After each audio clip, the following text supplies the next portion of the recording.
एक समय की बात है, एक राजा की एक बेटी थी जो बेहद खूबसूरत थी, पर उतनी ही घमंडी और बदमिजाज भी थी। उसके लिए कोई भी व्यक्ति उपयुक्त नहीं था। राजा उसकी शादी करवाना चाहता था, पर राजकुमारी हर युवक में कोई ना कोई कमी, कोई ना कोई नुक्स निकालकर रिश्ते को अस्वीकार कर देती थी। राजा ने एक बार अपनी बेटी के लिए स्वयंवर का आयोजन किया और दूर दूर से राजाओं और राजकुमारों को आमंत्रित किया। राजा ने बड़े सम्मान के साथ सभी मेहमानों को उनकी प्रतिष्ठा के स्थान पर गद्दी पर बैठाया। राजकुमारी को बुलाया गया ताकि वह अपनी पसंद का वर चुन सके, परंतु जैसे ही उसने सभा में कदम रखा, उसने सभी राजाओं का अपमान करना शुरू कर दिया। ये बहुत मोटा है, वह एक की ओर इशारा करते हुए बोली। ये तो मरीज जैसा पीला दिखाई देता है। दूसरे की ओर देखकर उसने हंसते हुए कहा। जब उसकी नजर एक नुकीली ठुड्डी वाले राजा पर पड़ी तो उसने व्यंग में कहा, इसकी ठुड्डी तो बतख की चोंच जैसी है। राजकुमारी का यह व्यवहार देखकर राजा का चेहरा क्रोध से लाल हो गया। उन्होंने सभा के समक्ष घोषणा की, जिस तरह मेरी बेटी ने आप सभी का निरादर किया है, उसके लिए मुझे दंड भुगतना होगा। अब इसका विवाह उस पहले भिखारी से होगा जो मेरे महल के दरवाजे पर आएगा। कुछ दिनों बाद एक भिखारी गायक महल के बाहर गाना गाने आया।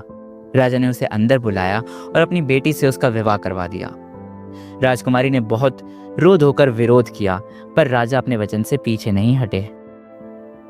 शादी के बाद राजा ने राजकुमारी को आदेश दिया कि वह अपने भिखारी पति के साथ महल छोड़कर चली जाए और भिखारी की कुटिया में ही उसी ससुराल में रहे।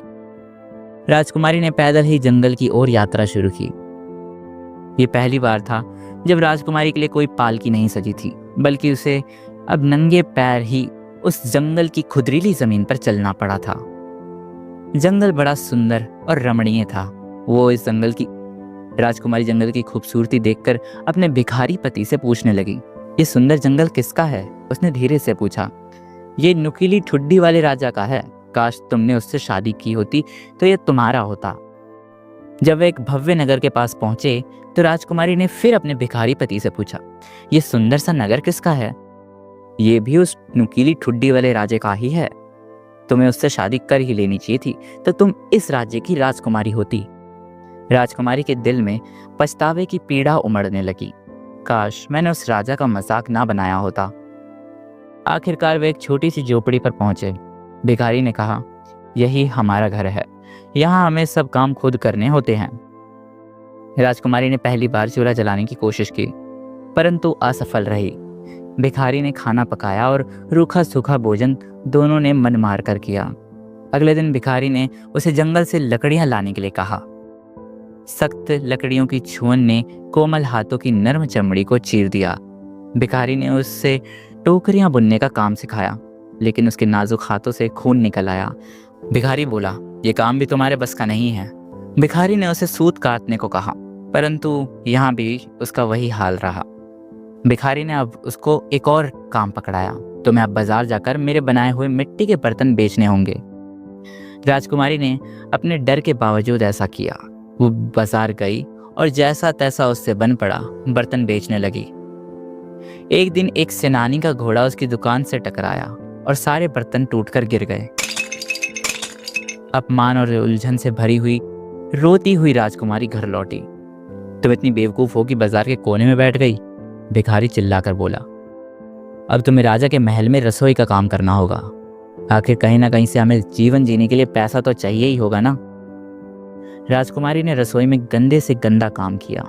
एक दिन उसने सुना कि नुकीले ठुड्डे वाले राजा अपनी शादी का जश्न मनाने वाला है। वह खिड़की से बाहर झांकने लगी और अपनी दुर्दशा पर आंसू बहाने लगी।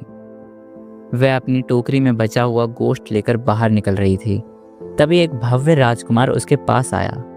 उस राजकुमार ने राजकुमारी का हाथ पकड़कर नृत्य के लिए कहा। वह डर गई और भागने की कोशिश करने लगी। राजकुमार ने कहा, डरो मत, मैं वही नुकीली ठुड्डी वाला राजा हूँ। मैंने तुम्हारे घमंड को तोड़ने और तुम्हें सिखाने के लिए यह सब किया। मैं वही भिखारी गायक और वही शराबी सैनिक भी हूँ जिसने तुम्हारे मटके फोड़ दिए थे। यह सुनकर राजकुमारी रो पड़ी। मैंने जो किया उसके लिए मुझसे बड़ी मूर्ख कोई नहीं हो सकती। मैं आपकी पत्नी होने के भी योग्य नहीं हूँ। राजा ने दयालुता से कहा, अब सब कुछ ठीक है, बुरे दिन बीत चुके हैं, अब हम अपनी शादी का जश्न मनाएंगे। महल में राजकुमारी को भव्य वस्त्र पहनाए गए। उसके पिता और दरबारियों ने आकर उसे शुभकामनाएं दी। घमंड और पछतावे की आंधियों के बाद भी अब उनका जीवन सच्चे स्नेह और सुख के रंगों से भर गया था। काश आप भी वहां होते। तो कैसी लगी आपको ये कहानी? आशा करता हूँ आपको ये कहानी पसंद आई होगी। अगर पसंद आई है तो इस वीडियो को लाइक करो और चैनल को सब्सक्राइब भी। और ज़्यादा ही पसंद आई है तो इसको शेयर भी करो अपने